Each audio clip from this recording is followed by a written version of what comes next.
Alrighty, we are back with your favorite podcast show of the week. This is Location Weekly, and it is episode number 467. Brianna, we had a little preamble discussion beforehand. I'm going to let you kick off our show right off the bat, and then we'll kind of come back to the normal programming. All right, sure. Yeah, so it's been a really heavy week with a lot that's been going on. Obviously, being right here in Atlanta, um, the home of civil rights and Martin Luther King and all of the history and things that we claim as a city. And this has been a really crazy week with everything that was fought for so many years ago, and still the injustices and just the sadness that remains with people of color.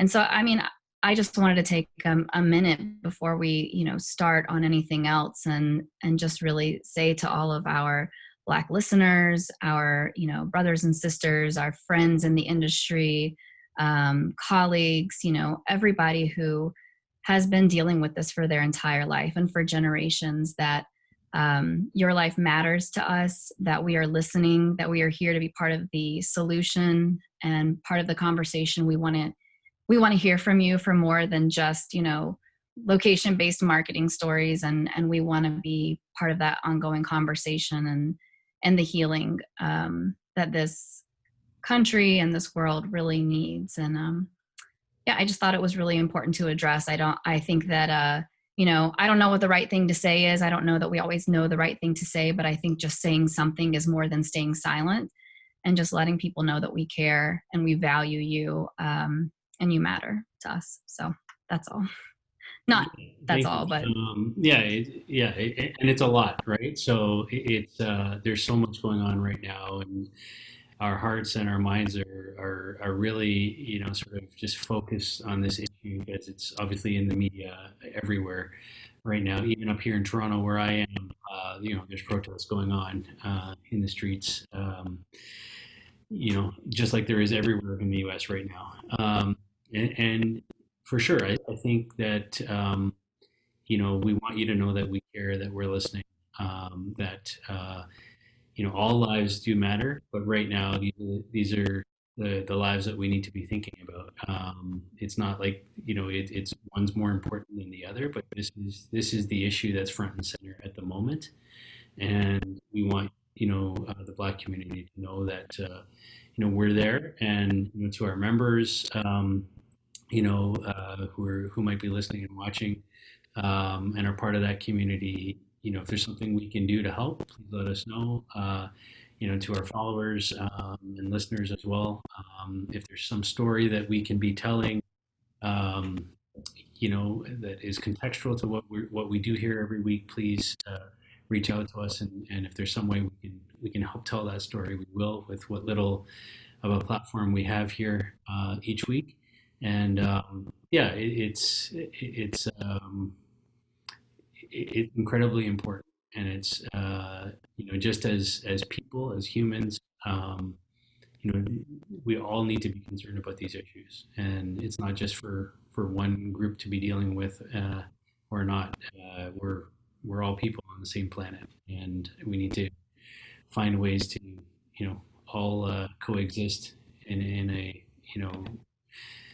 really loving and connected, sort of one race type of, in my opinion. So I'll leave it at that. But just know that it's on our hearts and our minds, and we just didn't want to kick off the show, just jump into the regular stories, but we do have those for you as well. So anyhow, um, we'll leave it at that. All right, we do have a good show for you, as per usual. We have three industry news stories to cover off this week, as well as a guest in our normal, well, not normal, but our COVID normal members at home series that we've been doing over these past weeks. And so I'll let Aubriana start us off with our first story, taking us over across the pond. Here we go. Yeah, so Westfield Malls has a mall in the Netherlands. It is I guess it's like kind of in between Amsterdam, Rotterdam, and Utrecht and The Hague. I'm horribly butchering these names. But they are using a new technology to help with social distancing, along with some other things. But they basically are using LED screens and AR, the combination of those, to show social distancing and encourage social distancing amongst shoppers. So you may have seen the video of this recently. It was on several different platforms, including LinkedIn. And basically, the software is scanning and sensing passing shoppers. And then it shows real-time circles that suggest distancing based on, how spread out people are. And then it will flash red circles if people are not adhering to the right guidelines. So this is interesting. The vendor that they're using is called Ocean Outdoor. I'm sure this was not an inexpensive endeavor, and it's interesting to see this because obviously, I think it's intriguing. I don't know that the cost of something like this is and this alone probably is not the solution. And I think that they noted that in the story, that this alone was not the only thing that they're doing, but this can just allow people to keep front of mind that they need to stay socially distanced from others that they're not in the household with as they're out and starting to reopen, all across the world in more of these shopping environments. So it's interesting. I think that, we've seen a lot of different applications with AR, and we've also been talking a lot about different sensors and you and I have had these conversations on the podcast and off, but different ways that people and businesses are starting to plug in these types of sensors to encourage people to stay socially distanced and also show compliance or adherence to the statutes that different governments are mandating as businesses are opening and showing how well they're doing. So I think this is another interesting way of doing that. I think we're going to see more and more of these types of technologies roll out. And yeah, I don't know. What do you think? Yeah, I think it's interesting. I think it's a unique way in a mall environment to kind of sort of show that in real time as people are moving throughout the property with these sort of projected circles, if you will. I think to me, there's kind of two aspects to when you think about how to visualize or enforce social distancing, right? One is to kind of do it this way where it's really about trying to engage the people as they're going through and getting them to think about it and sort of react, if you will, in real time. Up here, as we've seen, I'm sure you have in Atlanta, I know in some of the parks in New York and so on. Like here are a lot of our major parks in the city. They've drawn these painted these circles throughout the park, right? And so, like, if you're going to hang out in the park for the day, whatever, you stay inside your circle. So there's these sort of visual cues that I think are really interesting. And I think, though, when you get indoors, like into in a mall, I guess, where it's somewhat spread out, you can kind of get away with this. But what happens when you're like actually inside of a store in the mall? You can't really do this, right? In the concourses and so on, it makes sense. But when you're inside of like an H&M store or whatever, it's not. You don't have the technology to enable this, right? So now it's up to the manager of the store or the security guard or somebody else, or in how you lay out the store itself in terms of reshaping the sort of the flow of people throughout to sort of naturally enable that, right? And I think those are some of the challenges that we're seeing. I know in our other business at Ground Level Insights, my other company, we've got a CCTV based camera solution that can actually measure social distancing, using video analytics. And it's sending notifications to the manager or the security person or whatever if they're seeing areas where there's constant sort of breakdowns in that. And so it's up to that employee to then go and follow up with either sort of redeveloping that part of their store because they're seeing too much congregating traffic, or to actually engage in real time with, the customers that are flowing through there to break them up and so on. So, but I think it's an interesting technology. I think it's a one that can work in a mall environment like this. And yeah, good on Westfield for trying. We don't even have our malls reopened here yet, so we'll see. Yeah. All right, on to our second story now. This is a local story here in Toronto. So there's a group here called Immersive Technologies, and they've teamed up and gotten some support from Microsoft's AI for Accessibility program to create a beta version of a new app that they're calling Map in Hood. It's like a play on Robin Hood, and so basically what this is, it's sort of think of it as the ways for pedestrian traffic is kind of how they're positioning this, and it's all COVID related. It's about physical distancing again, but basically what they do is they provide people with information in real time about which are the least busy walking routes. To run your errands, and which sidewalks are not congested, and all these kinds of things.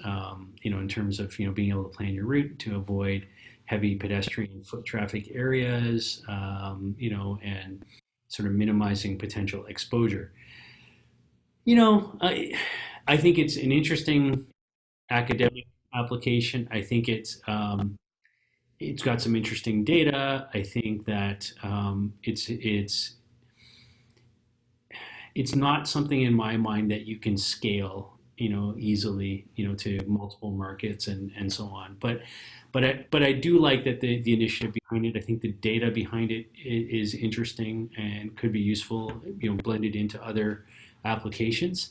Um, so I certainly applaud the effort behind it. The other challenge is it's an app, right? And like any app, it's you've got to drive downloads and awareness, and it's limited by how many people you can get it in the hands of that actually see value in that. But I think from a data perspective, from trying to think about innovative ways to approach physical distancing, I like it. I think it's a very interesting way to think about how to use data. Yeah, I would echo what you say. I think the biggest challenge will be adoption as a standalone app. To me, this makes more sense as a feature or an option, maybe within a ways that already has mass adoption, and allowing people just to switch over to this feature, in order to use it for their specific use case. I do think that, having obviously sidewalks go different places where roads and transit don't. And so from that perspective, I think that's interesting because there's a lot of times when maybe you're trying to walk in an area that you maybe don't know very well, but you want to find the shortest route instead of just following the main roads. And so for me, I think that's, an interesting application that, could span past, anything about social distancing. But yeah, I mean, I think they're thoughtful. Yeah, yeah, and just to be clear, like it's not just that data. Like they do have crime data and lighting condition data, apparently accidents, construction hazards, all these other things that are in there in terms of the sidewalks and whatnot. And many businesses, many streets here in the city, as they're preparing for reopening and whatnot, are widening lanes and doing things beyond the normal, sort of what's on the normal map, if you will. So sort of having real time access to data like that, I think is good. I just think from a scalability perspective, there needs to be some way to kind of take this into another platform that perhaps already has scale, or blend it into a non-app type of application where the data can be pulled. So, but I like it. So there you go. All right. That's our first two stories. We've got one more, but before we get there, we've been doing a series that we call Members at Home. As we've all been working from home during this COVID time, we've been doing interviews with different senior executives of member companies all over the world. And this week we go to Germany, and I had a chance to sit down earlier with a gentleman by the name of Vanjo Vanscher, and he's the group CEO of a company called Rokio Commerce Solutions. and we had a great chat about some interesting things that are going on in Germany and how they're trying to, leverage their technology into businesses there in retail and e-commerce in particular, and kind of what's sort of obviously with people, at home and not able to go to stores, what that's meant for, the e-commerce side of businesses and so on. So, anyhow, without any further ado, here he is, Vanjo Vancher, Group CEO, Rokio Commerce Solutions.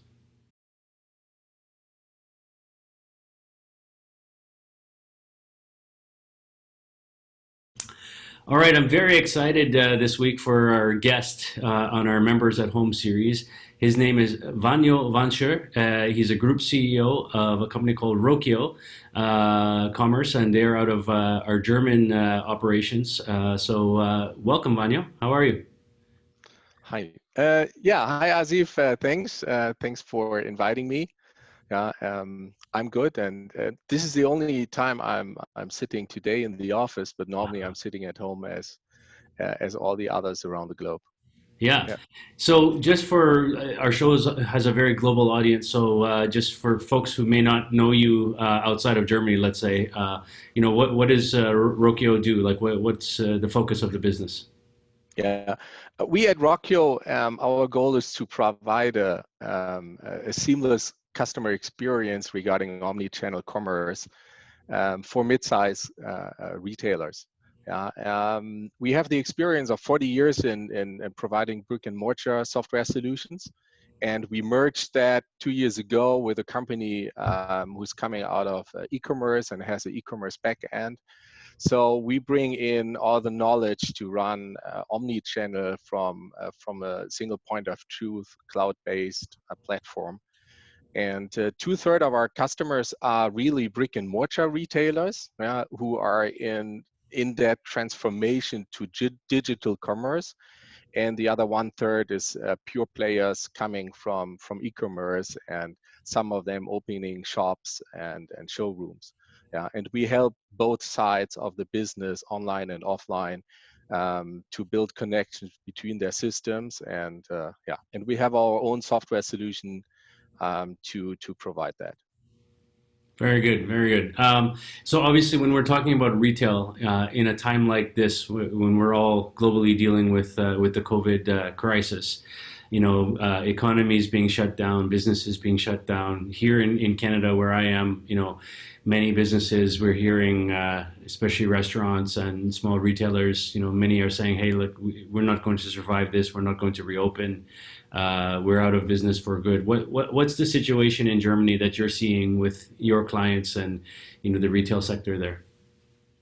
Yeah, so we had a lockdown. When was it? Mid of March. Yeah, mid of March. I say March 16th or something. All stores were closed in Germany, and of course, it was a big shock. I mean, as I said, 2/3 of my customers are from brick and mortar, and all they have is their stores. And after they all had some time to work on the shock, they were all starting some creative solutions. And of course, I mean, in this situation, the real omni-channel retailers were in a great advantage. You know that the e-commerce sales figures were going up.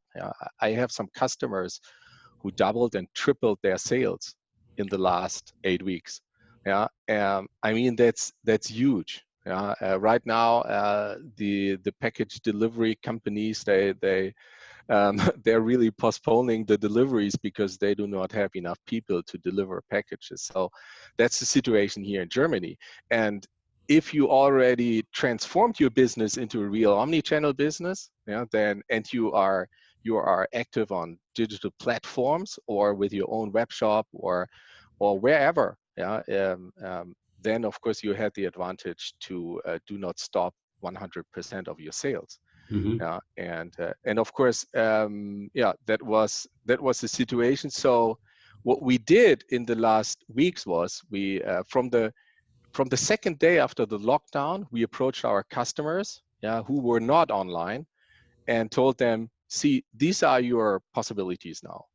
yeah, you can connect to an existing platform. Yeah, and do not think only about the big guys. Do not think only about Amazon and eBay. Yeah, also think about local small platforms. Yeah, in Europe we have what 30, 40 different platforms. Yeah, maybe only for fashion.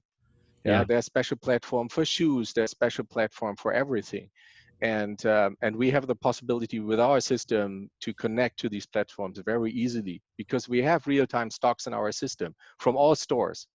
Yeah, and we have all the item information. Yeah, we have all the master data, so it was really easy. And in the first 2 weeks, I remember that after the lockdown, we completed 30 integrations into platforms with retailers. Yeah. So this was the big thing that we, let's say, accelerated this digital transformation from brick and mortar stores into online. Amazing. Yeah, no, it's definitely kind of shifting the landscape a little bit, right? And you mentioned about these small players in Germany, and I think that's a key point because I think in many markets we don't have that so much here. For example, in Canada, these specialized platforms for different parts of the industry, whether it's shoes or hats or whatever the case might be. So that's really cool. The other thing that you touched on just briefly, you talked about the delivery companies. What are you seeing? Are you seeing any opportunities coming on the in terms of working directly with those types of companies from a data perspective, in sort of real-time data flowing from the delivery companies. We historically see a lot of that in the restaurant industry, with Uber Eats and Foodora and all these kind of companies. But what are you seeing there in terms of the data side? Yeah. Ooh, that's complicated because these are the big guys, yeah, and usually they do not talk to us. Yeah? They only talk with SAP and Oracle, and they just ignore the mid-market. Right. To be honest, yeah. I mean, we had some projects with them, and we have connections to special logistics middleware systems where we can get some information out of that, but that's it. Yeah, yeah. You know how it sometimes is for small players like us, in mid-market to connect to the big guys. For sure, for sure.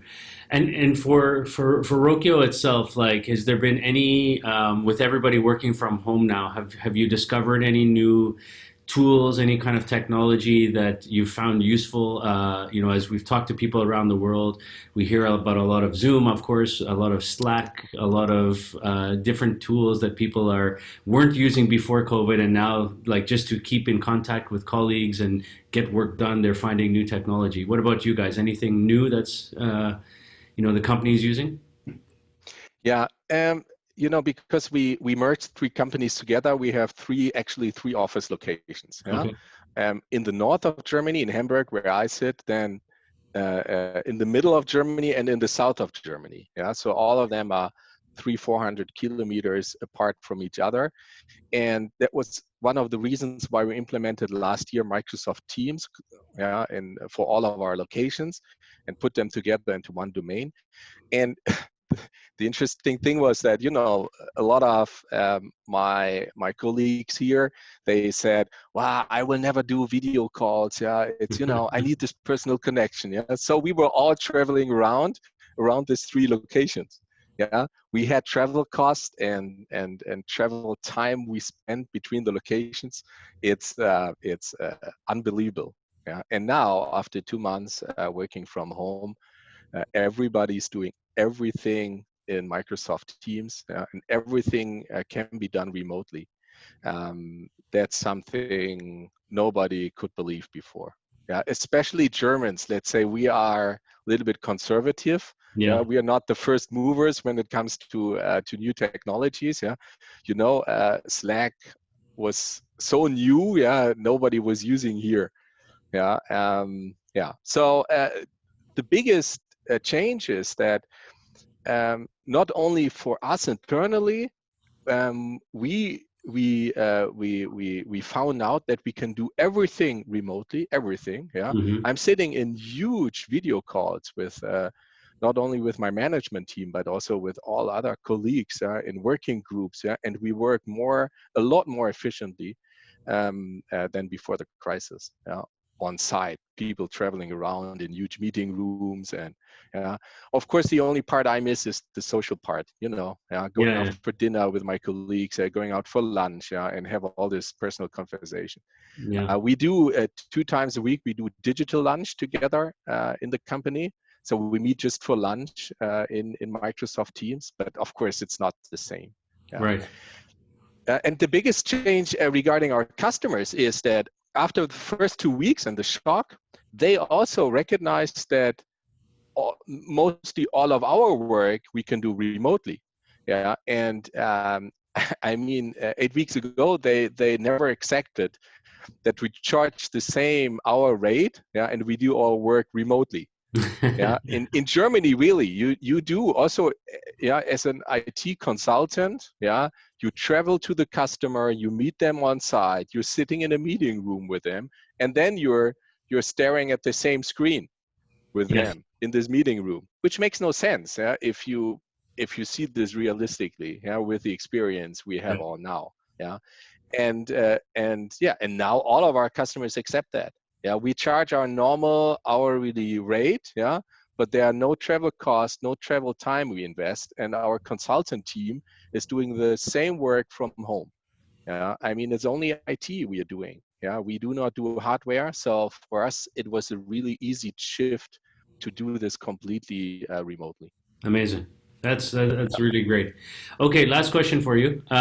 So, what's the coolest thing you've seen in Germany in terms of like just a business that's really done a great job of trying to help people during the COVID time, or just some new opportunity that's come about for Rokio or other businesses that you've seen? It doesn't have to be from your company. Just just cool implementations. Like I'll give you a couple of quick examples. So we've seen. Yeah. Here in the US, like one company did a really cool implementation to try to help homeless people on the streets, using Uber-like data services to try to kind of keep track of where they were and send help to them. Burger King has done some pretty cool marketing campaigns where they like put up like little, because all the kids are at home for school as well, so they put like these math questions and science questions, like problems to solve in ads, and then if you solve it, you get the discount code for the free Whopper and stuff like that. Like, cool. So anything cool in Germany that you've seen? Well, maybe not cool, not that cool, yeah. But the nicest thing I've seen at my customer sites was WhatsApp selling. Okay. It was really a thing we heard from the US or maybe more from Asia. Yeah. But a lot of my small retailers started with that. So during the lockdown, the sales staff was on site in the store, walking around with a live video on, with their loyal customers on the channel, and then they were selling through WhatsApp to their customers, and they do the whole consulting and everything and style. I don't know what they do, they did everything via WhatsApp. And before the crisis, you had only discussions with, nobody wants that, and then you have data security issues. Yeah. We cannot put the customer data into WhatsApp. It's not because of German data security law, you cannot use this. And all this discussion was gone during a few days after lockdown.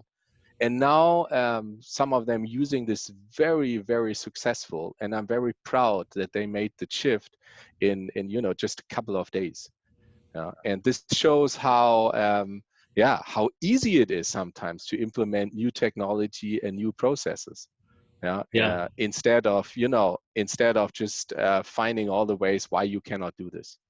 Yeah, amazing. No, it's I think the cool thing for me when you look at the big picture of all of this is that we have time to really think and plan and come up with realize that there's more to just being in the office and being just locked into our work all the time. Like you get to see connection, different ways to build connections between business, between clients, between your family, and all of that. And you realize there's more to the world than just running all the time chasing the client, right? So yeah.